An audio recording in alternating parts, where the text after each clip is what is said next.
Catecismo de la Iglesia Católica. Párrafo segundo, primera parte, la profesión de fe. La Iglesia, pueblo de Dios, cuerpo de Cristo, templo del Espíritu Santo. Primero, la Iglesia, pueblo de Dios. 781. En todo tiempo y lugar ha sido grato a Dios el que le teme y practica la justicia.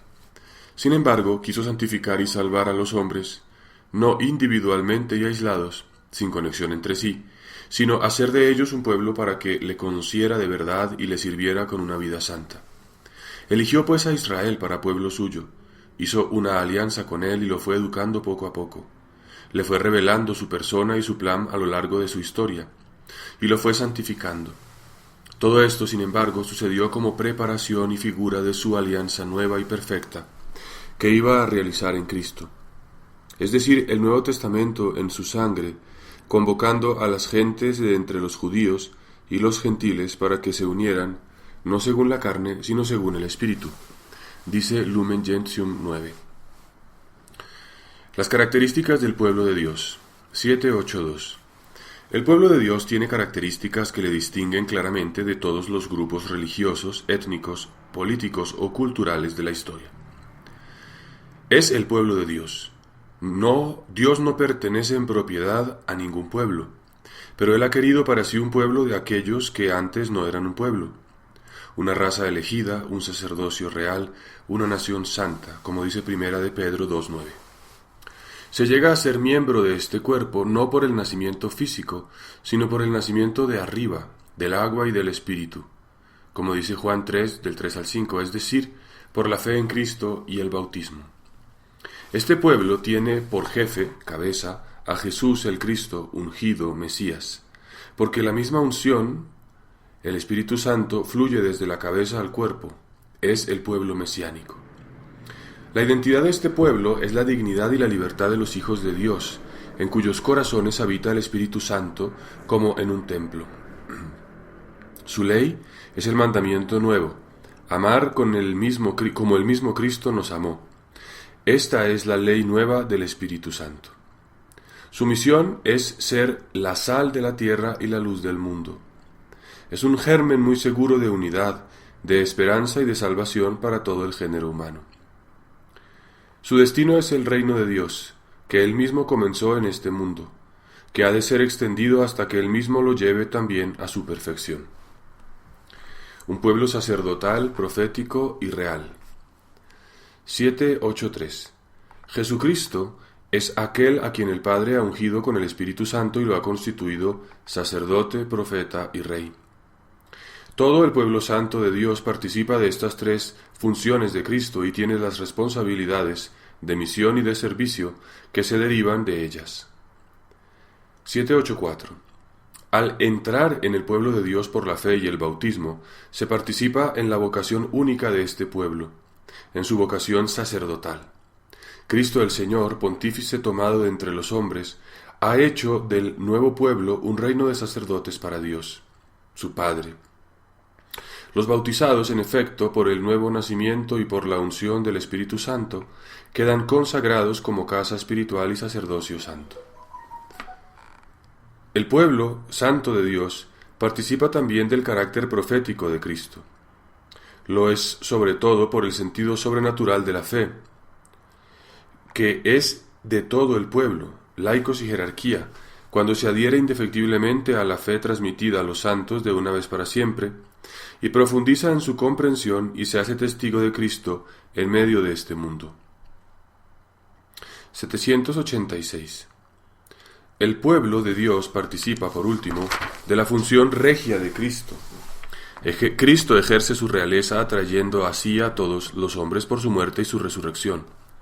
Cristo, Rey y Señor del universo, se hizo el servidor de todos, no habiendo venido a ser servido sino a servir y dar su vida en rescate por muchos. Para el cristiano, servir es reinar, particularmente en los pobres y en los que sufren, donde descubre la imagen de su fundador pobre y sufriente. El pueblo de Dios realiza su dignidad regia, viviendo conforme a esta vocación de servir con Cristo. Dice San León Magno: de todos los que han nacido de nuevo en Cristo, El signo de la cruz hace reyes, la unción del Espíritu Santo los consagra como sacerdotes, a fin de que, puesto aparte el servicio particular de nuestro ministerio, todos los cristianos espirituales y que usan de su razón se reconozcan miembros de esta raza de reyes y participantes de la función sacerdotal. ¿Qué hay, en efecto, más regio para un alma que gobernar su cuerpo en la sumisión a Dios? ¿Y qué hay más sacerdotal que consagrar a Dios una conciencia pura y ofrecer en el altar de su corazón las víctimas sin mancha de la piedad? Segundo, la Iglesia, cuerpo de Cristo. La Iglesia es comunión con Jesús. 7:8-7. Desde el comienzo Jesús asoció a sus discípulos a su vida, les reveló el misterio del reino, les dio parte en su misión, en su alegría y en sus sufrimientos. Jesús habla de una comunión todavía más íntima entre Él y los que le sigan. Permaneced en mí como yo en vosotros. Yo soy la vid y vosotros los sarmientos, dice en Juan 15, del 4-5. Anuncia una comunión misteriosa y real entre su propio cuerpo y el nuestro. Quien come mi carne y bebe mi sangre permanece en mí y yo en él, dice en Juan 6:56. 7:8-8. Cuando fueron privados los discípulos de su presencia visible, Jesús no los dejó huérfanos. Les prometió quedarse con ellos hasta el fin de los tiempos. Les envió su Espíritu. Por eso la comunión con Jesús se hizo en cierto modo más intensa. Por la comunicación de su Espíritu a sus hermanos, reunidos de todos los pueblos, Cristo los constituye místicamente en su cuerpo, dice Lumen Gentium 7. 7:8-9. La comparación de la Iglesia con el cuerpo arroja un rayo de luz sobre la relación íntima entre la Iglesia y Cristo. No está solamente reunida en torno a Él, siempre está unificada en Él, en su cuerpo. Tres aspectos de la Iglesia, cuerpo de Cristo, se han de resaltar más específicamente. La unidad de todos los miembros entre sí por su unión con Cristo. Cristo, cabeza del cuerpo. La Iglesia, esposa de Cristo. Un solo cuerpo. 7:90. Los creyentes que responden a la palabra de Dios y se hacen miembros del cuerpo de Cristo, quedan estrechamente unidos a Cristo. La vida de Cristo se comunica a los creyentes que se unen a Cristo, muerto y glorificado, por medio de los sacramentos de una manera misteriosa pero real, dice Lumen Gentium 7. Esto es particularmente verdad en el caso del bautismo, por el cual nos unimos a la muerte y a la resurrección de Cristo, y en el caso de la Eucaristía, por la cual compartimos realmente el cuerpo del Señor, que nos eleva hasta la comunión con Él y entre nosotros, dice Lumen Gentium 7. 7:9-1. La unidad del cuerpo no ha abolido la diversidad de los miembros. En la construcción del cuerpo de Cristo existe una diversidad de miembros y de funciones. Es el mismo Espíritu el que, según su riqueza y las necesidades de los ministerios, distribuye sus diversos dones para el bien de la Iglesia. La unidad del cuerpo místico produce y estimula entre los fieles la caridad. Si un miembro sufre, todos los miembros sufren con él. Si un miembro es honrado, todos los miembros se alegran con él. En fin, la unidad del cuerpo místico sale victoriosa de todas las divisiones humanas. En efecto, todos los bautizados en Cristo os habéis revestido de Cristo. Ya no hay judío ni griego, ni esclavo ni libre, ni hombre ni mujer, ya que todos vosotros sois uno en Cristo Jesús, dice Gálatas 3, 27-28. Cristo, cabeza de este cuerpo. 7:9-2. Cristo es la cabeza del cuerpo de la Iglesia. Colosenses 1:18. Es el principio de la creación y de la redención. Elevado a la gloria del Padre, Él es el primero en todo, principalmente en la Iglesia, por cuyo medio extiende su reino sobre todas las cosas. 7:9-3. Él nos une a su Pascua. Todos los miembros tienen que esforzarse en asemejarse a Él, hasta que Cristo esté formado en ellos. Por eso somos integrados en los misterios de su vida. Nos unimos a sus sufrimientos como el cuerpo a su cabeza. Sufrimos con Él para ser glorificados con Él. 7:9-4.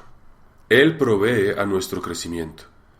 Para hacernos crecer hacia Él, nuestra cabeza, Cristo distribuye en su cuerpo, la Iglesia, los dones y los servicios mediante los cuales nos ayudamos mutuamente en el camino de la salvación. 7:9-5. Cristo y la Iglesia son, por tanto, el Cristo total. Christus totus. La Iglesia es una con Cristo. Los santos tienen conciencia muy viva de esta unidad. Dice San Agustín: Felicitémonos y demos gracias por lo que hemos llegado a ser, no solamente cristianos, sino el propio Cristo. ¿Comprendéis, hermanos, la gracia que Dios nos ha hecho al darnos a Cristo como cabeza? Admiraos y regocijaos, hemos sido hechos miembros, hemos sido hechos Cristo. En efecto, ya que Él es la cabeza y nosotros somos los miembros, el hombre todo entero es Él y nosotros. La plenitud de Cristo es, pues, la cabeza y los miembros. ¿Qué quiere decir la cabeza y los miembros? Cristo y la Iglesia. Y San Gregorio Magno dice: Redemptor noster unam se personam cum sancta ecclesia, quam assumsit exhibuit. Nuestro Redentor muestra que forma una sola persona con la Iglesia que Él asumió. Y dice Santo Tomás de Aquino: Caput et membra quasi una persona mística. La cabeza y los miembros como si fueran una sola persona mística. Y finalmente Juana de Arco. Una palabra de Santa Juana de Arco a sus jueces resume la fe de los santos doctores y expresa el buen sentido del creyente. De Jesucristo y de la Iglesia me parece que es todo uno y que no es necesario hacer una dificultad de ello. La Iglesia es la esposa de Cristo. 796. La unidad de Cristo y de la Iglesia, cabeza y miembros del cuerpo, implica también la distinción de ambos en una relación personal. Este aspecto es expresado con frecuencia mediante la imagen del esposo y de la esposa. El tema de Cristo, esposo de la Iglesia, fue preparado por los profetas y anunciado por Juan Bautista. El Señor se designó a sí mismo como el esposo. El apóstol presenta a la Iglesia y a cada fiel miembro de su cuerpo como una esposa desposada con Cristo Señor, para no ser con Él más que un solo espíritu. Ella es la esposa inmaculada del Cordero Inmaculado, a la que Cristo amó y por la que se entregó a fin de santificarla, la que Él se asoció mediante una alianza eterna y de la que no cesa de cuidar como de su propio cuerpo. Y dice San Agustín: He aquí el Cristo total, cabeza y cuerpo, uno solo formado de muchos. Sea la cabeza la que hable, sean los miembros, es Cristo el que hable. El que habla. Habla en el papel de cabeza, ex persona capitis, o en el cuerpo, ex persona corporis, según lo que está escrito. Y los dos se harán una sola carne. Gran misterio es este, lo digo respecto a Cristo y la Iglesia. Y el Señor mismo en el Evangelio dice: de manera que ya no son dos, sino una sola carne. Como lo habéis visto bien, hay en efecto dos personas diferentes, y no obstante no forman más que una en el abrazo conyugal. Como cabeza Él se llama esposo, y como cuerpo esposa.